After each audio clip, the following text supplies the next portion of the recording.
Good evening बच्चों। Laws of motion पढ़ रहे थे बेटा। उसमें हम लोगों ने शायद कॉमन फोर्सेस इन मैकेनिक्स पढ़ा था। अब हम आते हैं फ्री बॉडी डायग्राम्स पे। इसमें जो लोग पहले नहीं फ्री बॉडी डायग्राम पढ़े हैं बड़े ध्यान से पढ़िएगा, एक एक चीज़ को वैसे ही समझिएगा जैसे मैं समझाने की कोशिश कर रहा हूँ, तो फिर प्रॉब्लम नहीं आने वाली अगले एक दो चैप्टर में। राइट। फ्री बॉडी डायग्राम का मतलब होता है कि किसी जगह पर कई बॉडीज एक दूसरे के कांटेक्ट में या कनेक्शन में है, यानी कांटेक्ट में है या कनेक्टेड है, तो उनके ऊपर लगने वाले सारे फोर्स दिखा दीजिए और फिर हर बॉडी को फ्रीली ट्रीट करिए। अगर उसमें 2-3 बॉडीज हैं तो सब बॉडी के ऊपर लगने वाले सारे फोर्सेस को फ्रीली ट्रीट करिए। हम इस तरह से इसमें बात करते हैं। सबसे छोटे से चलेंगे। सपोज बेटा ये स्मूथ सरफेस है, अगर मैं फ्रिक्शन के बारे में कोई बात ना करूं इसका मतलब स्मूथ सरफेस है, क्योंकि अगर फ्रिक्शन होगा तो फ्रिक्शन से रिलेटेड इंफॉर्मेशन प्रोवाइड की जाती है। मान लीजिए कि फोर्स है ए की फ्री सरफेस है या स्मूथ सरफेस है, तो आप यहाँ क्या ले रहे हैं, ए की स्मूथ सरफेस है, उस पर एक ब्लॉक मास m का रखा हुआ है। हमें एक बोला गया कि इसके ऊपर अगर हम फोर्स F लगाते हैं तो बताइए इस ब्लॉक का एक्सेलरेशन क्या होगा। ये हमारा पार्ट यहाँ पर टारगेट है, तो हमें क्या करना है, फाइंड आउट एक्सेलरेशन। एक्सेलरेशन ए जो है ये हमें फाइंड आउट करना है। करेक्ट। रूल क्या कहता है, अगर आप इसमें जाएं तो फ्री बॉडी डायग्राम में मैं पहले ऐसे एक डायग्राम बना दूंगा, फिर उस पर लगने वाले फोर्स बताऊंगा। यहाँ पर है तो आप क्या करोगे, इस बॉडी पे लगने वाले पहले सारे पॉसिबल फोर्सेज आप देखिए क्या क्या है, तो आप पाओगे ये बॉडी है, इसके ऊपर कौन कौन से फोर्स लग रहे हैं जरा ध्यान दीजिएगा। इसका मास m है, हॉरिजॉन्टल फोर्स F लग रहा है जो इसको आगे ले जाने की कोशिश कर रहा है, इसका एक्सेलरेशन a है, इसका वेट बेटा लगेगा mg नीचे की ओर, क्योंकि किसी बॉडी का मास m है तो वेट mg लगता है। जिस सरफेस के कांटेक्ट में वो इसके ऊपर एक नॉर्मल रिएक्शन लगाता है, ये ऊपर ले लीजिएगा। अब हम इसमें क्या बात करेंगे, हमें एक्सेलरेशन निकालना है। जिस डायरेक्शन में बॉडी मूव कर रही हो आप उस डायरेक्शन में नेट फोर्स निकालने की कोशिश करिए। ठीक है, तो पहली चीज देखिएगा, इस फोर्स के प्रभाव में ये बॉडी इस स्मूथ सरफेस पे हॉरिजॉन्टली मूव करती है। क्या ये हवा में ऊपर की तरफ या नीचे जा रही, नहीं जा रही है, इसे हम वर्टिकल कहते हैं, इसे हॉरिजॉन्टल कहते हैं। क्योंकि वर्टिकल में कोई मोशन नहीं है, इसका मतलब वर्टिकल में नेट फोर्स क्या है, 0 है। राइट।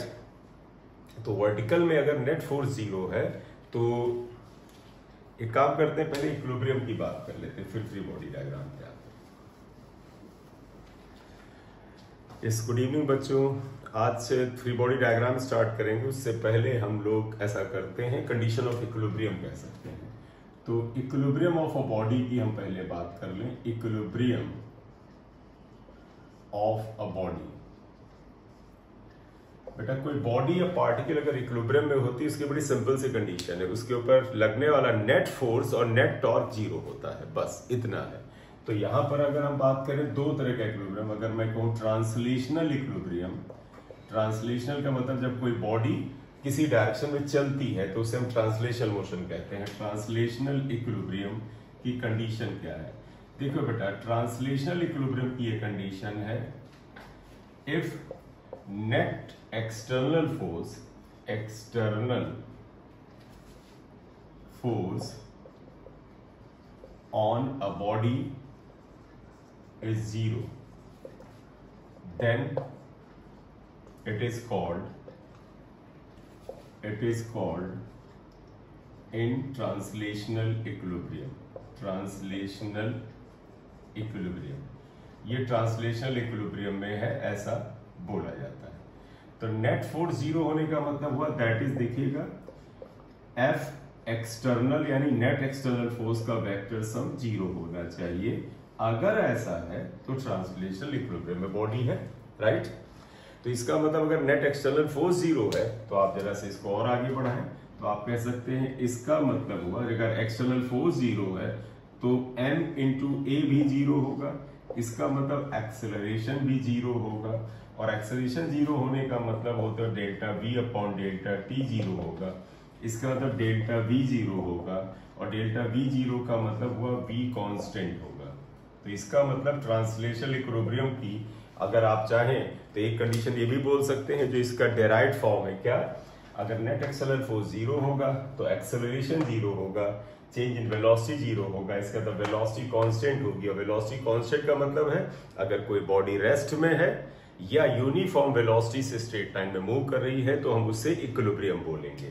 ठीक है, तो ट्रांसलेशनल इक्विलिब्रियम की ये तो कंडीशन हो ही गई। इसके अलावा कह सकते हो if body is at rest और moving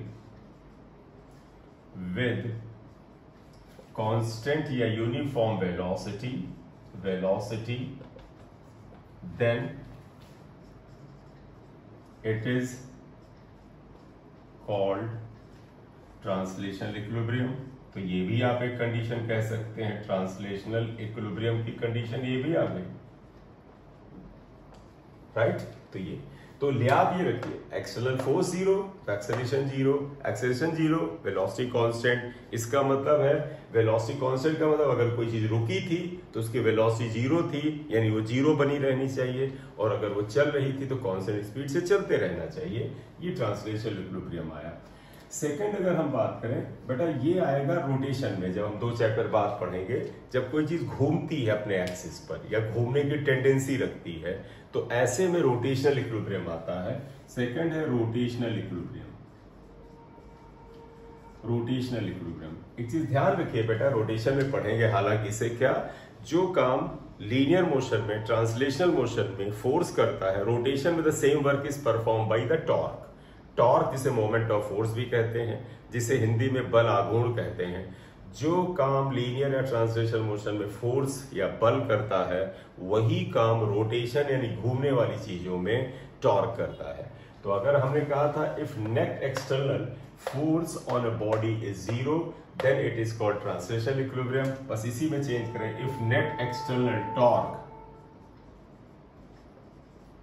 on a body is zero then it is called in rotational equilibrium। ये रोटेशनल इक्विलिब्रियम में होगा और इस समय F एक्सटर्नल की जगह आप torque external equal to zero कहेंगे, ये आएगा, राइट। अब तुम्हें याद है, हालांकि ये रोटेशन का मैटर है लेकिन थोड़ा सा प्रायर इंफॉर्मेशन सही हम तुम्हें बता दें। जैसे बेटा F इक्वल टू ma होता है, वैसे torque equal to I alpha होता है। I को मोमेंट ऑफ इनर्शिया कहते हैं, I alpha equal to zero.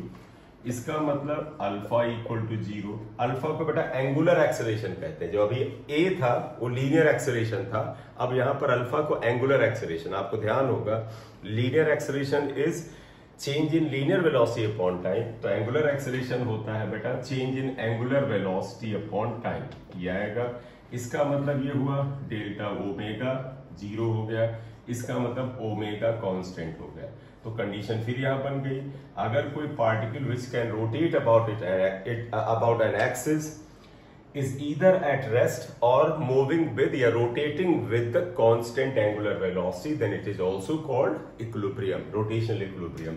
तो इसका मतलब क्या हुआ, that is for a rigid body या body कह दीजिएगा, rigid body which can rotate, if for a rigid body which can rotate about an axis if it is at rest or rotating with constant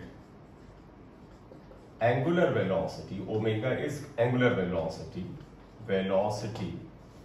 अगर ये constant angular velocity से rotate करे या बेटा rest में रहे then it is called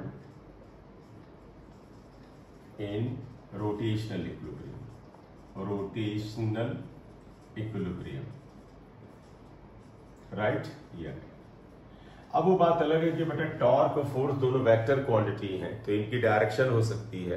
तो अगर एक्स एक्सिस से फोर्स हो तो जैसे पिछले में किया था, हम कह सकते हैं net force along X axis should be equal to zero. Y axis पे बात हो तो net force along Y axis should be zero.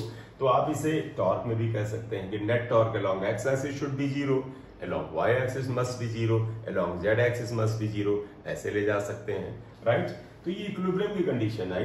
दो बातें हैं, ट्रांसलेशनल इक्विलिब्रियम बेटा net force should be equal to zero and rotational equilibrium net torque equal to zero, right. At least दो condition है। अब हम बात करना चाहते हैं फ्री बॉडी डायग्राम की। फ्री बॉडी डायग्राम का मतलब बेटा होता है कि जब कोई एक या एक से ज्यादा बॉडी एक दूसरे से कनेक्टेड हो या एक दूसरे के साथ चल रही हो, तो उसमें लगने वाले सारे फोर्स आप पहले बनाइए उन बॉडीज पर, सारे पॉसिबल फोर्सेस को, फिर हर बॉडी को एक इंडिविजुअल बॉडी की तरह, फ्री बॉडी की तरह ट्रीट करिए। इसलिए ऐसे डायग्राम को हम फ्री बॉडी डायग्राम कहते हैं। क्या आप करेंगे? सारे पॉसिबल फोर्स दिखाइए, फिर हर इंडिविजुअल बॉडी को एक फ्री बॉडी की तरह ट्रीट करिए। तो हम पहले फ्री बॉडी डायग्राम करें। फ्री बॉडी डायग्राम्स अगर हम करते हैं, इसे हम शॉर्ट में FBD कहते हैं, FBDs यानी फ्री बॉडी डायग्राम्स। सबसे पहले सबसे शुरुआत बच्चों जैसा पार्ट उठाते हैं बेटा। ये एक स्मूथ सरफेस है, मैं ना लिखूं तो भी आप स्मूथ मानिएगा। क्यों? क्योंकि अगर रफ होगा तो रफनेस से रिलेटेड कुछ फ्रिक्शन बताया जाएगा, कुछ ना बोला जाए तो स्मूथ ही है। इस स्मूथ हॉरिजॉन्टल सरफेस पर एक ब्लॉक ये रखा हुआ है और इस ब्लॉक के ऊपर आप एक हॉरिजॉन्टल फोर्स F लगाते हैं। हमसे बोला जाता है कि भाई ऐसा करो, जिस डायरेक्शन में फोर्स है, ये नेट फोर्स है बेटा, और कोई फोर्स फिलहाल एक्स एक्सिस पे नहीं दिख रहा है, तो अगर ये नेट फोर्स है तो इस डायरेक्शन में एक्सेलरेशन निकाल दो, इन्होंने बोला। तो इनका कहना है find acceleration, find acceleration A, ये कहते हैं भाई निकाल दीजिए। हम ऐसा करते हैं, इसे हम सिंप्लीफाई करते हैं। कैसे करेंगे? इस बॉडी पे लगने वाले सारे फोर्सेस को जरा जज करते हैं। मास M है, हॉरिजॉन्टल फोर्स बेटा F है, इसका वेट mg नीचे लगेगा। आप सभी को पता, मास M हो तो वेट mg नीचे लगेगा। जिस सरफेस के कांटेक्ट में है एक नॉर्मल रिएक्शन ऊपर की ओर लगाएगा, और ये बॉडी ओवरऑल एक्स एक्सिस के अलॉन्ग जा रही है, ऐसा इन्होंने क्वेश्चन में बोला है, राइट। तो देखिए यहाँ पर वास्तव में शुरुआत में देखो तो एक फोर्स दिख रहा था, लेकिन असल में यहाँ फिलहाल 3 फोर्स हैं। लेकिन एक चीज बताइए, इस फोर्स के प्रभाव में ये बॉडी केवल इस हॉरिजॉन्टल सरफेस से मूव कर सकती है। क्या ये बॉडी वर्टिकल में जा सकती है? नहीं। तो हम इसलिए पहले यही बात करेंगे, सिंस नो वर्टिकल मोशन, आप देखिए वर्टिकल में कोई मोशन नहीं यहां पर, तो सिंस नो वर्टिकल मोशन, इसका मतलब जानते हो बेटा, अगर न बॉडी हवा में ऊपर जा रही है नीचे आ रही है, इसका मतलब ऊपर वाले फोर्स नीचे वाले के बराबर हैं, क्योंकि इक्विलिब्रियम है। इक्विलिब्रियम मतलब न बॉडी ऊपर जा रही न नीचे आ रही, इसका मतलब वाई एक्सिस पे उसका मोशन नहीं हो रहा है, इसका तो वाई एक्सिस पे वो इक्विलिब्रियम पे है। इक्विलिब्रियम का मतलब है net force zero, net force zero मतलब upward force equal to downward force. तो देयरफॉर N इक्वल टू क्या हो जाएगा? mg। तो आप लिख सकते हैं N इक्वल टू mg, ये लिख लो। तुम्हें पता है बेटा, नॉर्मल रिएक्शन का तब तक कोई इस्तेमाल शुरू नहीं होता है जब तक ये फ्रिक्शन ना आए। तो फ्रिक्शन ना आए तो नॉर्मल रिएक्शन को हम एक इक्वेशन बना के सेफली रख देंगे। अदरवाइज कुछ जगह हम इस्तेमाल करते हैं, लेकिन नॉर्मल रिएक्शन का असली रोल शुरू होता है जब फ्रिक्शन आता है, राइट। बताइएगा, 3 फोर्स थे, ये दोनों फोर्स एक दूसरे को बैलेंस कर लिए। अब बताइए, जिस डायरेक्शन में एक्सेलरेशन है उधर की ओर नेट फोर्स क्या है? सिर्फ F है। ध्यान रखना, जिस डायरेक्शन में बॉडी मूव कर सकती है उसी डायरेक्शन में, या जिस डायरेक्शन में एक्सेलरेशन है उधर हम नेट फोर्स निकालते हैं। तो अब आप क्या कहोगे?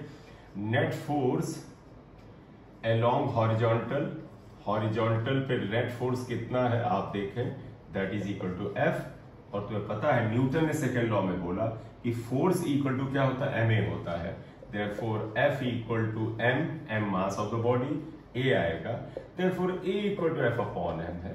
तो आप कहोगे कि सर वो तो हम शुरू में ही बता देते कि अगर बॉडी पे फोर्स F है, मास m है, तो फोर्स F और मास m है तो एक्सेलरेशन F अपॉन m होगा। नहीं, हम तुम्हें सॉल्व करना नहीं सिखा रहे हैं, हम तुम्हें आंसर निकालना नहीं सिखा रहे हैं, हम तुम्हें फ्री बॉडी डायग्राम सिखा रहे हैं। ऑब्वियसली बात, बहुत छोटे से स्टार्ट करना पड़ेगा।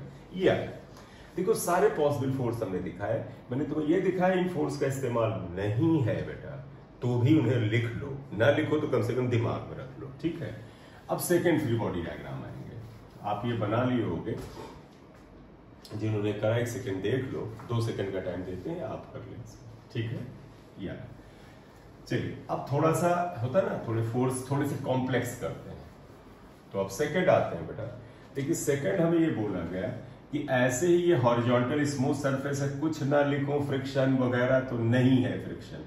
ये इसका मास है, इस बॉडी का मास m है, इस बॉडी पे फोर्स अब ऐसे लगाया गया है। देखिए, ये फोर्स F ऐसे लगाया गया है और ये x एक्सिस के साथ थीटा एंगल पे लगाया गया है। फिर हमसे पूछता है कि भाई एक्सेलरेशन बता दो क्या है। तो फाइंड एक्सेलरेशन ए, फिर इन्होंने यही बोला है। आप ऐसा करो बेटा, सारे पॉसिबल फोर्स यहां दिखाओ, राइट।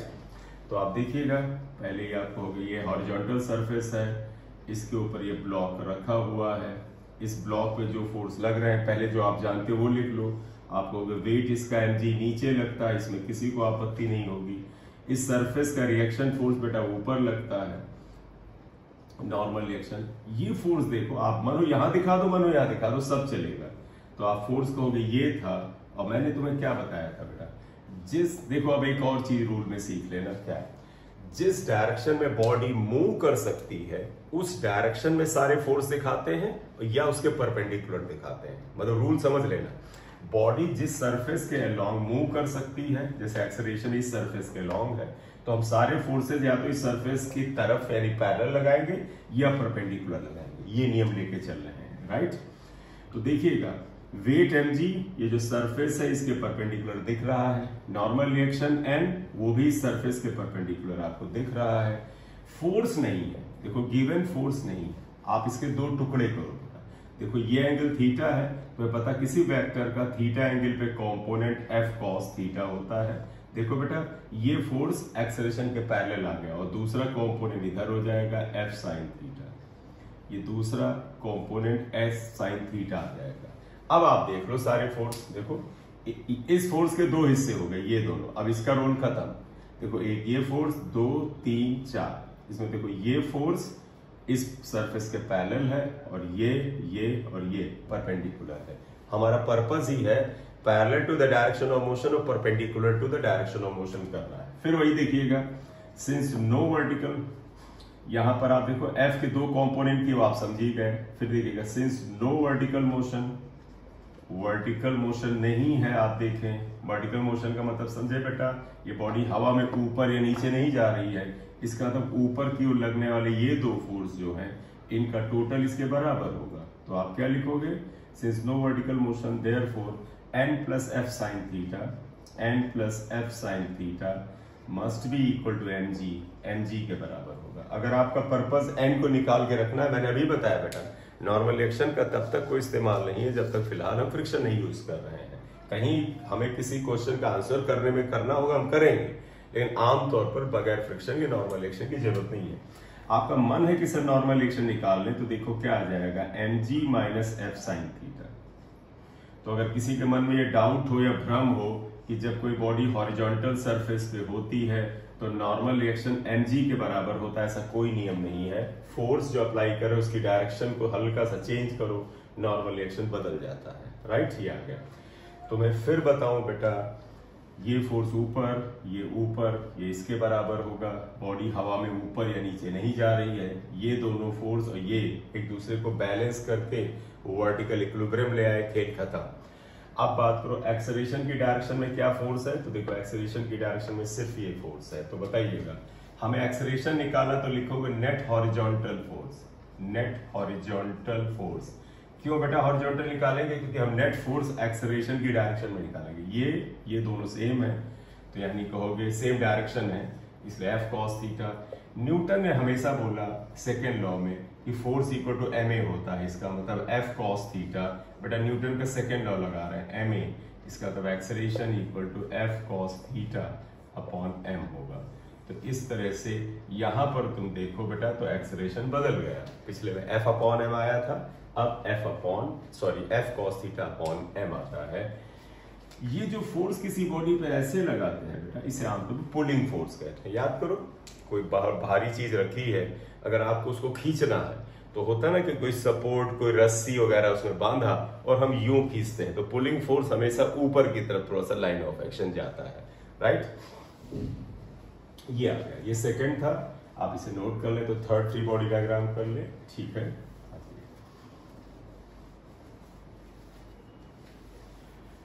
थर्ड आते हैं बेटा, एक्चुअली पुशिंग फोर्स लगाते हैं। याद करो कि कोई चीज अगर मान लीजिए बहुत ऊंची हाइट की नहीं ये है, तो हम पुश जब करते तो हमारा फोर्स ऐसे जाता है, लाइन ऑफ एक्शन थोड़ा नीचे जाता है। तो थर्ड हम पुशिंग फोर्स के लिए लगा रहे हैं। देखिएगा, ये ब्लॉक था, इसका मास m है,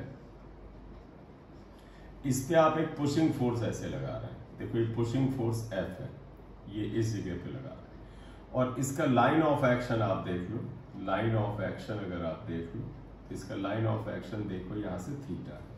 तो एक्चुअली पुलिंग फोर्स था पिछले में, ये पुशिंग फोर्स इज अप्लाइड यहाँ पर है। और आपसे पूछा क्या जा रहा है, देखो आपसे पूछा क्या जा रहा है यहाँ पर कि एक्सेलरेशन क्या है। ये ऑब्वियसली बात, एक्सेलरेशन जो ये हॉरिजॉन्टल सरफेस है इसी के अराउंड पूछा जा रहा है, ठीक है। फाइंड ए पता करना। फिर सोल्यूशन में आइए, सभी फोर्सेस को स्प्लिट करिए। आपको याद हो गया होगा कि फोर्स जिस डायरेक्शन में बॉडी मूव कर सकती है उसके पैरेलल और परपेंडिकुलर किए जाएंगे। I am repeating, force surface या जिस डायरेक्शन में एक्सेलरेशन है उसके पैरेलल या परपेंडिकुलर किए जाएंगे।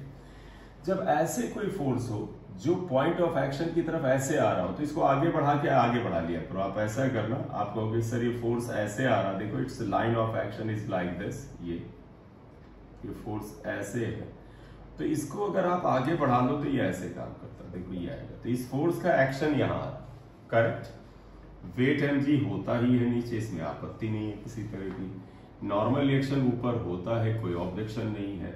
अब देखो इस फोर्स का जिस डायरेक्शन में बॉडी एक्सेलरेट हो रही है या ये जो सरफेस है इधर और इसके परपेंडिकुलर कंपोनेंट करना है। आप एंगल देख लो बेटा, इन्होंने ये एंगल थीटा दिया है, ये एंगल थीटा दिया है बेटा, तो आप देखो ये हॉरिजॉन्टल के साथ भी एंगल थीटा है। तो देखो एफ का एक कंपोनेंट इधर बन गया एफ कॉस थीटा, और इंपॉर्टेंट बात देखो बेटा इसका दूसरा कंपोनेंट एफ साइन थीटा अब नीचे आ जाए, ठीक। तो एफ के दो हिस्से हो गए।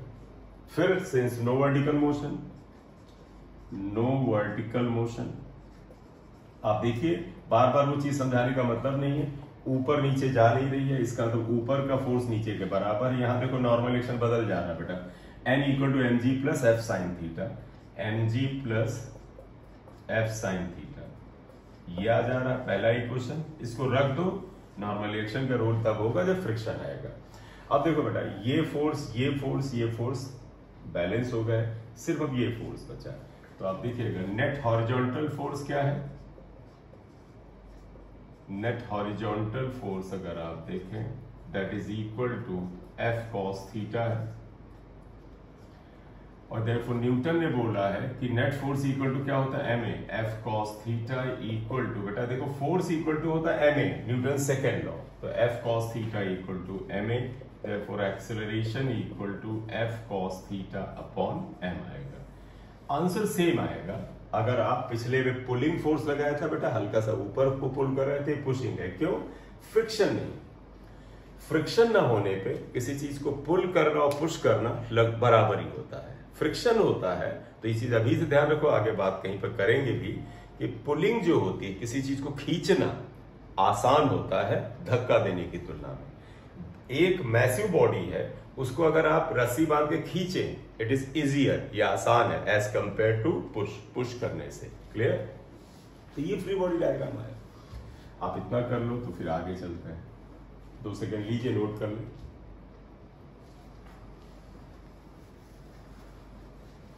चलिए अब थोड़ा सा ऊपर की ओर जाते हैं, हल्का सा लेवल बढ़ा रहे हैं, ऊपर आए। देखो थर्ड हम केस ये ले रहे हैं कि अगर एक बॉडी इंक्लाइन प्लेन पे रखी है, देखो स्मूथ इंक्लाइन प्लेन ले रहे हैं, we are taking smooth incline plane. यहाँ पर देखो ये स्मूथ है, फ्रिक्शन का डेटा ना दिया जाए, कोएफिशिएंट ऑफ फ्रिक्शन ना बताया जाए, चीजें स्मूथ है, राइट। तो यहाँ पर एक स्मूथ इंक्लाइन प्लेन है, इसका एंगल थीटा है, ये चौथा है फ्री बॉडी डायग्राम। और ये इंक्लाइन प्लेन फिक्स है बेटा, इट इज फिक्स्ड, ये फिक्स्ड प्लेन है, ये फिक्स्ड है यानी अपनी जगह पर बिल्कुल फिक्स है, ये खुद नहीं सरक सकता है। इसके ऊपर एक ब्लॉक रखा हुआ है, इसका कुछ मास है, तो this is the block and its mass is m। अगर आप देखें its mass is m। Naturally, but if no friction is there, then this body has tendency to slide down. ये नीचे आने की टेंडेंसी रखता है, ये आएगा। तो देखो इसका मास m है, ये यही पूछ रहे हैं कि बताओ ये इंक्लाइन प्लेन पे जो ये सरकेगा नीचे की ओर आएगा, then what would be its acceleration. तो अगेन वही बताना है, फाइंड ए बताना है। सोल्यूशन पे आइएगा, देखो आप ये डायग्राम बना लो, बार बार मैं डायग्राम नहीं बनाऊंगा, आप समझ गए इस डायग्राम में इतना दिया है। आप वीडियो पहले जब देखेंगे तो आपको दिखेगा, इसी में मैं फ्री बॉडी डायग्राम बना देता हूँ, राइट। तो हमें एक्सेलरेशन बताना है, इन्होंने बोला है कि बताइए भैया एक्सेलरेशन क्या है। चलिए सारे फोर्स दिखाते हैं। देखो इस बॉडी का वेट वर्टिकली डाउनवर्ड लगेगा, क्योंकि बेटा आपको पता है weight always acts vertically downward because it always acts toward the centre of the earth. किसी चीज का भार हमेशा वर्टिकली डाउनवर्ड लगता है क्योंकि वो अर्थ के सेंटर की तरफ लगता है, राइट। तो it's a weight is acting vertically downward. ये आया नॉर्मल रिएक्शन। ध्यान देना, जिस सरफेस के कांटेक्ट में होता है इसके नॉर्मली लगता है, नाम भी बेटा इसीलिए नॉर्मल रिएक्शन है। क्यों? ये न केवल रिएक्शन है बल्कि it is normal to the surface of contact. ये जो सरफेस ऑफ कांटेक्ट है इसके नॉर्मल है, and this is normal reaction. तो how many forces are there, you can, I think you focus here. One is the weight, other is the normal reaction. No external force is applied. आप कहोगे कि sir पहले इसके वाले case जो थे उसमें हम फोर्स लगा के खींच रहे थे, जरूरत क्या है बेटा? ये बिल्कुल स्मूथ सरफेस है, कुछ भी रखोगे वो सरकता हुआ नीचे आ जाएगा। तो फोर्स लगाना तो मूर्खता हुई ना। अब जैसे ये पेन है, इसको मुझे नीचे लाना है तो मैं इसे धक्का क्यों दूं? छोड़ दूं, खुद ही वेट ले आएगा। तो जहां पर चीजें अपने आप ही चल सकती हैं उसमें एक्सटर्नल फोर्स की क्या आवश्यकता है? तो इस पे कोई फोर्स नहीं लगाया जा रहा है। इसका नेचुरल फोर्स अर्थ की ग्रेविटी की वजह से वेट है, कांटेक्ट की वजह से नॉर्मल रिएक्शन है। रूल अभी मैंने बताया था। रूल क्या है बेटा? कि जिस सरफेस पे जिस डायरेक्शन में बॉडी मूव करेगी हम फोर्सेस को उसको पैरेलल और परपेंडिकुलर करेंगे। ध्यान रखना, this body will move parallel to this surface, इस सरफेस से मूव करेगी। तो अगर इस सरफेस से मूव करेगी तो ये फोर्स देखो बेटा, ये जो रेड से हमने दिखाया इंक्लाइन प्लेन इसके परपेंडिकुलर है, इसे बिल्कुल मत छोड़ो। तो ये सरफेस तो परपेंडिकुलर है। इसको अगर आप देखो तो इसका एक कंपोनेंट आप इधर कर सकते हो, ये है theta equal to mg cos theta. आप देखो बेटा इसका एक कंपोनेंट इधर आ जाएगा, that would be equal to mg sin theta. मैं फिर बताऊं पर्पस क्या है। इस सरफेस के पैरेलल बॉडी सरकेगी, ये फोर्स इसके परपेंडिकुलर था, मत कुछ करो, mg नहीं था, mg के दो टुकड़े कर दो। ये एंगल थीटा क्यों आएगा मैं तुम्हें चेक करा दूं, जरा सा ध्यान देना। देखो एंगल जिन लोगों को ज्योमेट्रिकली पता करना, आप ऐसा करो, इसे थोड़ा आगे बढ़ा लो। देखो बेटा ये जो ट्रायंगल है यहां तक, ये जो ट्रायंगल है छोटा सा, इसमें ये एंगल थीटा है, ये एंगल 90 है, ये एंगल 90 माइनस थीटा आएगा। और तुम्हें पता है कि ये वाला देखो, ये जो लाइन है ये इसके साथ 90 डिग्री पे है। तो ये आप देखो बेटा, ये अगर 90 माइनस थीटा हुआ तो ये थीटा हो जाएगा। क्यों? क्योंकि इस एंगल का और इस एंगल का टोटल 90 है। क्लियर? अब ये समझाने के लिए क्या आप हटा लेंगे इसको, इसकी जरूरत नहीं है। तो तुम याद भी रख सकते हो कि जब इंक्लाइनेशन का एंगल थीटा होता है विद हॉरिजॉन्टल, तो ये वाला कंपोनेंट, सॉरी ये वाला एंगल थीटा आ जाता है। एनीवे वापस आए, एक्सेलरेशन हमें इस डायरेक्शन में बताना है, ये है, राइट। बताइए ये बॉडी बेटा इस इंक्लाइन प्लेन के परपेंडिकुलर इधर तो उड़ी नहीं जा रही है, तो आप लिखोगे हियर, मैं डायरेक्ट लिख रहा हूं बेटा, बार बार लिखना कि no motion perpendicular to the plane, वो तो आप समझी गए, इस प्लेन के परपेंडिकुलर कोई गति नहीं हो रही है। तो यहाँ पर n इक्वल टू देखो क्या आ जाएगा, mg cos थीटा। बेटा ये ऊपर वाला फोर्स इसके बराबर होगा। फिर नॉर्मल रिएक्शन हमारे लिए वेस्ट है, तो बताया इसका इंपॉर्टेंस कब शुरू होगा, जब फ्रिक्शन शुरू होगा। ये फोर्स इससे बैलेंस हो गया। अब देखो एक्सेलरेशन की डायरेक्शन में सिर्फ ये फोर्स है, तो बताओ नेट डाउनवर्ड फोर्स, डाउनवर्ड का मतलब है downward inclined along the plane, downward force that is equal to f cos theta, sorry sin theta. तो downward force is f sin theta. Newton second law, force equal to ma, तो therefore this force f sin theta would be equal to m. m is the mass of this body which is sliding, ma। obvious सी बात है, a equal to जो हो जाएगा force f sin theta, मैंने गलत लिख दिया, एक मिनट वापस आइएगा।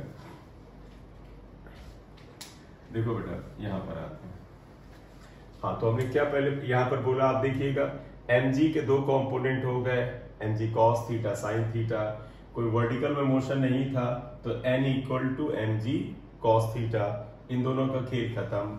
Net force along the plane क्या आएगा, mg sin थीटा। तो आप देखिएगा net downward force downward force अगर आप लें that is equal to mg sine theta, ये आया। और अगर net downward force mg sine theta आया तो न्यूटन का सेकेंड लॉ कहता है force equal to ma, therefore mg sine theta equal to mass into acceleration. ये मास इससे कैंसिल हो जाएगा। ध्यान रखना इंक्लाइंड प्लेन फिक्स्ड है, स्मूथ है, angle of inclination theta with horizontal है, तो इस बॉडी का एक्सेलरेशन g साइन थीटा होता है। इसे याद करके कहीं पर डायरेक्ट लगाना हो तो हम डायरेक्ट भी लगाएंगे, राइट? तो acceleration would be here g sine theta, not g sine theta. Clear? एक बार देख लें इसे जल्दी से।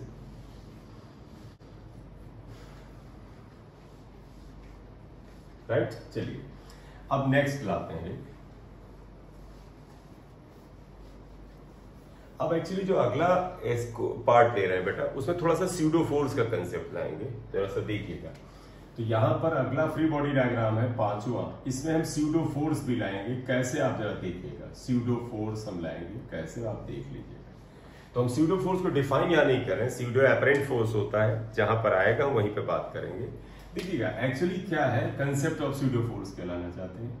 इस जगह एक्चुअली आप बेटा जरा ध्यान दीजिएगा, ये इंक्लाइन प्लेन है, ये इंक्लाइन प्लेन है, ये इस इंक्लाइन प्लेन का एंगल ऑफ इंक्लाइनेशन थीटा है।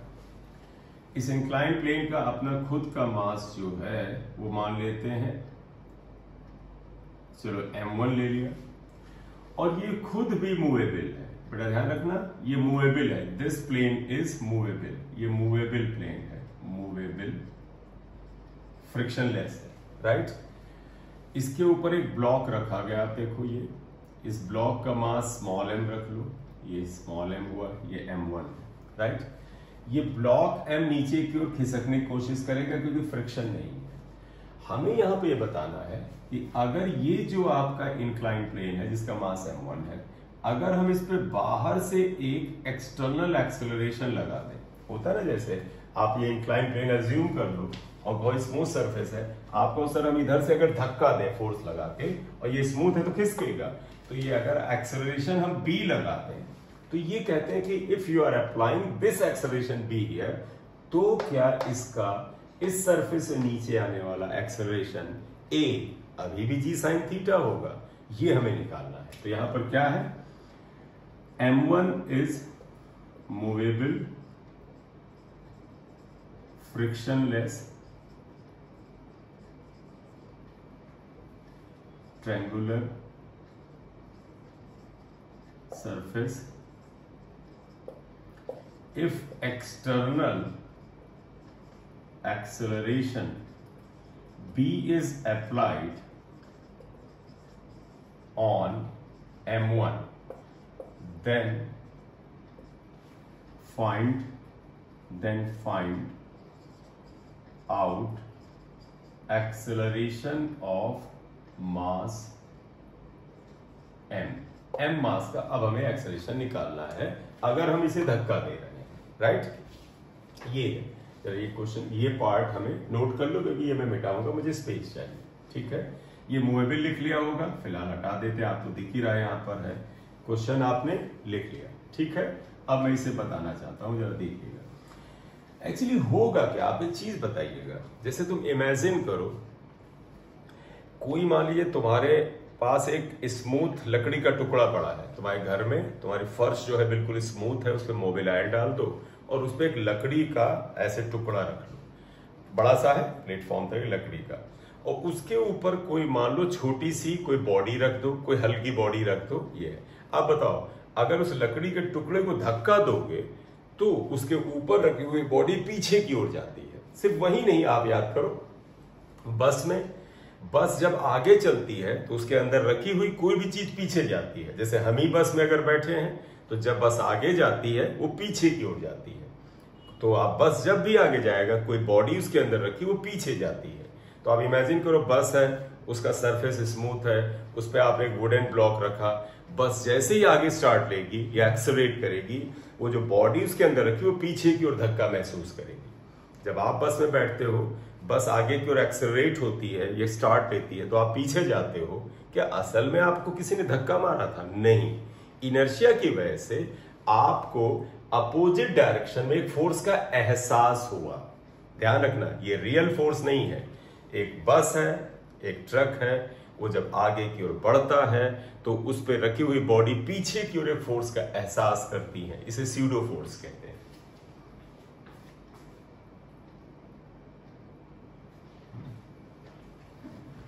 राइट? तो हम क्या कह रहे थे, एक बस है जब आगे की ओर बढ़ती है तो हमें पीछे की ओर फोर्स का एहसास होता है। असल में किसी ने आपको धक्का नहीं मारा, आपको लगा कि आप पीछे को धक्का खाए। ये फोर्स रियल नहीं है, एपरेंट है, वर्चुअल है, इसलिए हम इसे स्यूडो फोर्स कहते हैं।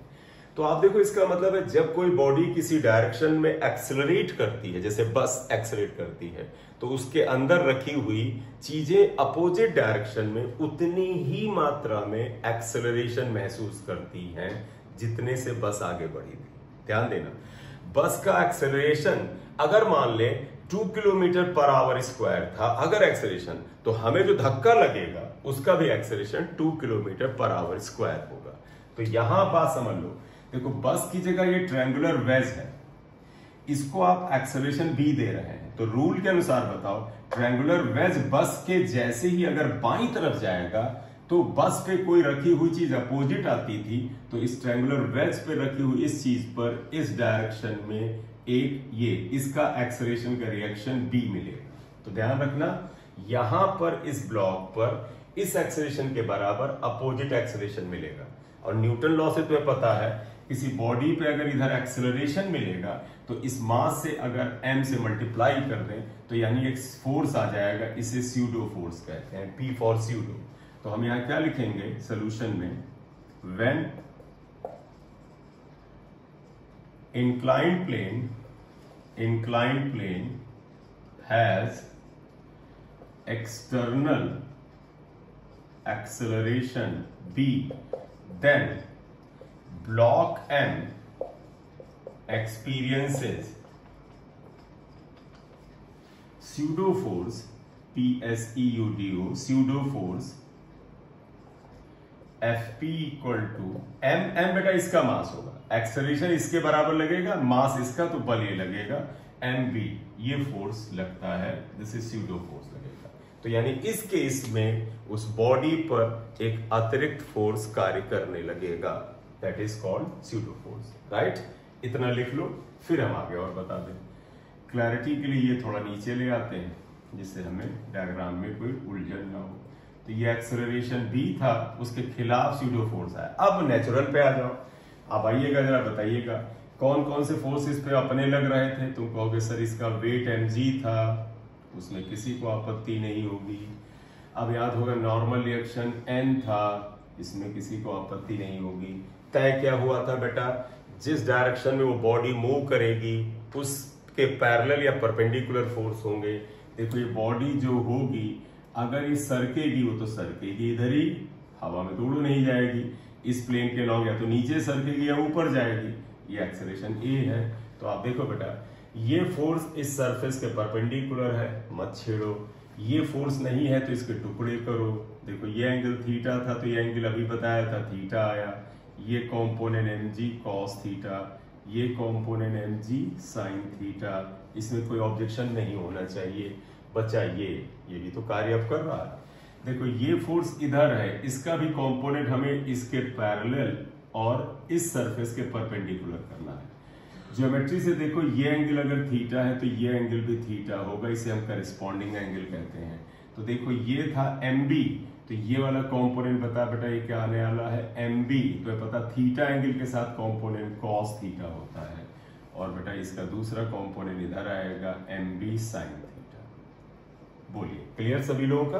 तो यहाँ पे दो, एक mg का कंपोनेंट ये और ये हुआ, और एक इस mb का भी, क्योंकि रूल बेटा हमने क्या किया था, जिस प्लेन के अलोंग बॉडी खिसकेगी उसके पैरेलल फोर्स होगा, परपेंडिकुलर होगा। क्लियर? इतना आ गया। ठीक है बेटा, अब हमें सॉल्व करना है। देखो तुम्हें अच्छे से याद होगा कि बॉडी जिस डायरेक्शन में जा रही होती है उधर नेट फोर्स निकालते हैं। तो पहले तो यही बात करेंगे कि वर्टिकल प्लेन में, यानी ये जो इंक्लाइन प्लेन के वर्टिकल तो कोई यानी परपेंडिकुलर तो कोई फोर्स हो नहीं रहा है, सॉरी मोशन तो हो नहीं रहा है। तो देखिएगा हियर इस इंक्लाइन प्लेन के परपेंडिकुलर कोई मोशन नहीं हो रहा है इसका, तो देखो बेटा ये n जो होगा ये इसके और इसके टोटल के बराबर होगा। तो आप जरा यहां देखिएगा n would be equal to यहां पर, तो पहला क्या बात आई, देखो ये फोर्स इसके और इसके टोटल के बराबर हुआ, तो n इक्वल टू हो जाएगा mb sine theta plus mg cos theta आया पहली इक्वेशन। तो पहले ही बताया था नॉर्मल रिएक्शन का तब तक कोई इस्तेमाल नहीं जब तक कि फ्रिक्शन ना है। तो 1 2 3 ये फोर्स निपट लिए, अब बचे दो फोर्स ये और ये। देखो ये दोनों फोर्स इस इंक्लाइन इस सरफेस के पैरेलल है, यानी इस सरफेस के कम से कम पैरेलल या एंटी पैरेलल है। बॉडी नीचे जा रही है, नेट फोर्स हम किधर निकालते हैं बेटा, जिस डायरेक्शन में एक्सेलरेशन हो। तो बताइएगा नेट हॉरिजॉन्टल फोर्स यहां कितना है। नेट हॉरिजॉन्टल फोर्स अगर आप देखें तो देखो बेटा एक्सेलरेशन की डायरेक्शन में निकालेंगे, this force minus this force, mg sine theta minus mb cos theta, ये फोर्स आया। न्यूटन ने बोला फोर्स इक्वल टू क्या होगा, ma, देयरफॉर m ये कॉमन निकाल लो, चाहे g साइन थीटा माइनस ये भी m कॉमन ले लो, b cos theta equal to mass into acceleration. ये आप कैंसिल कर दें तो देखो बेटा एक्सेलरेशन वुड बी, याद करो जब ऐसा कोई एक्सटर्नल फोर्स या एक्सटर्नल एक्सेलरेशन नहीं लगा था तो एक्सेलरेशन की वैल्यू आई थी g साइन थीटा, यहां आएगी g sine theta minus b cos theta. Now the acceleration is this, पर जो a था वो एक एक्सटर्नल एक्सेलरेशन लगाया जा रहा था। क्लियर। अब यहां एक और क्वेश्चन उठता है, बड़ा इंपॉर्टेंट केस है, वेरी इंपॉर्टेंट, और इस पर अभी पिछले से पिछले साल नीट पे सीधे सवाल आया है। नीट का पेपर देख लीजिएगा, इंपॉर्टेंट केस, उसके पहले जेईई वगैरह में भी इस पे आया है, एक इंपॉर्टेंट केस है। वो क्या है, तो एक बात लग रही होगी, तुम्हें लग रहा होगा कि सर a की वैल्यू 0 भी हो सकती है। कैसे, अगर b cos theta g sine theta ये दोनों चीजें बराबर हो जाए तो कैंसिल हो जाएंगी, a 0 हो जाएगा। तो a 0 का मतलब अगर ये बॉडी रेस्ट में थी शुरुआत में तो ये रेस्ट में बनी रहेगी, क्योंकि एक्सेलरेशन 0 का मतलब अगर बॉडी रेस्ट में थी तो रेस्ट में रहेगी, और अगर चल रही थी तो कांस्टेंट स्पीड से चलेगी। हम यही करने जा रहे हैं। क्या हमें ये बताना है, for what value of acceleration b, मतलब b के किस वैल्यू के लिए ब्लॉक m रिमेन्स स्टेशनरी। ध्यान रखिएगा बिकम्स स्टेशनरी नहीं करेंगे, क्योंकि इक्विलिब्रियम का मतलब अगर कोई चीज चल रही है तब तो कांस्टेंट स्पीड से चलते रहना चाहिए। तो बिकम्स नहीं, रिमेन्स, मतलब रुकी थी और रुकी रहेगी।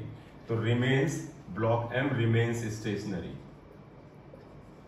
Remains stationery.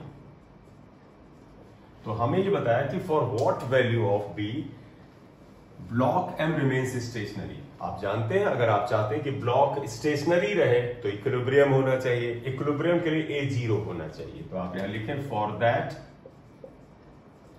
a equal to 0, a की ये वैल्यू लिख दो, therefore g sine theta minus b cos theta must be equal to 0, g sine theta equal to b cos theta, क्योंकि इन्होंने b की वैल्यू पूछी है, b equal to g sine theta upon cos theta. तो आप बताइएगा sine upon cos क्या है, इसे तुम याद भी रख सकते हो।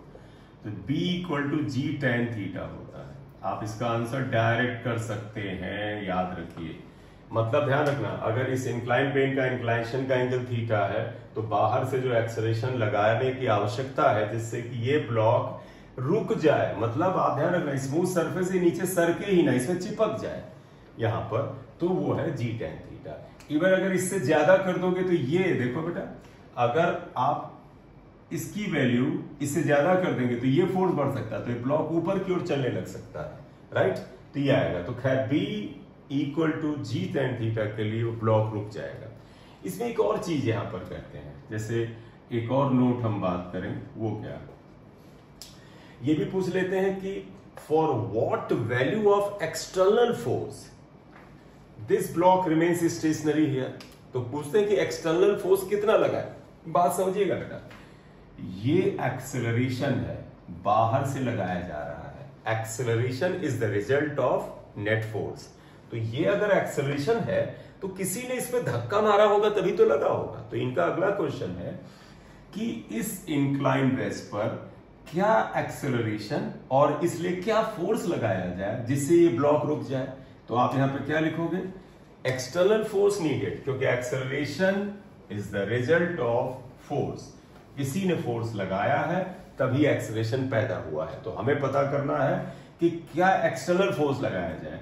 तो external force required to keep M stationary. तो बताइएगा बेटा एक्सटर्नल फोर्स क्या होगा। तो मन में तो सिंपल सी बात है कि भाई फोर्स इक्वल टू क्या होता है, mass into acceleration, mass into acceleration. Acceleration क्या है, क्योंकि to keep M stationary, stationary रखने के लिए एक्सेलरेशन ये है v, तो एक्सेलरेशन लिखोगे v। मास क्या है, ध्यान रखना जो फोर्स लगाया जाएगा वो इस ब्लॉक M1 को, ये जो ट्रायंगुलर वेज है M1 को और इस M को सबको लेके चल रहा है। जैसे आप जब बस में बैठते हैं तो बस का इंजन जो फोर्स लगाता है उससे पूरी की पूरी गाड़ी जो है, जो बस है, जो हैवी है, वो आगे बढ़ती है, प्लस उसके अंदर बैठे हुए यात्री भी आगे बढ़ते हैं। तो अगर मैं तुमसे कहूं जो बस के इंजन ने फोर्स लगाया, वो जो एक्सेलरेशन मिल रहा है उसमें टोटल मास क्या है, बस का मास प्लस बैठे हुए पर्सन का मास। तो फोर्स है मास में बेटा ये मास भी आएगा और ये भी आने वाला है टोटल मास पे, यानी m1 प्लस m आएगा। इसलिए external force required equal to m1 plus m into G tan theta. ध्यान रखना गलती इसमें ऐसे होती है कि बच्चा एक्सटर्नल फोर्स निकाला जानता है लेकिन वो मास की जगह सिर्फ इसका मास लिख देता है, इसको भूल जाता है, ये आ जाता है। ठीक है, थैंक यू।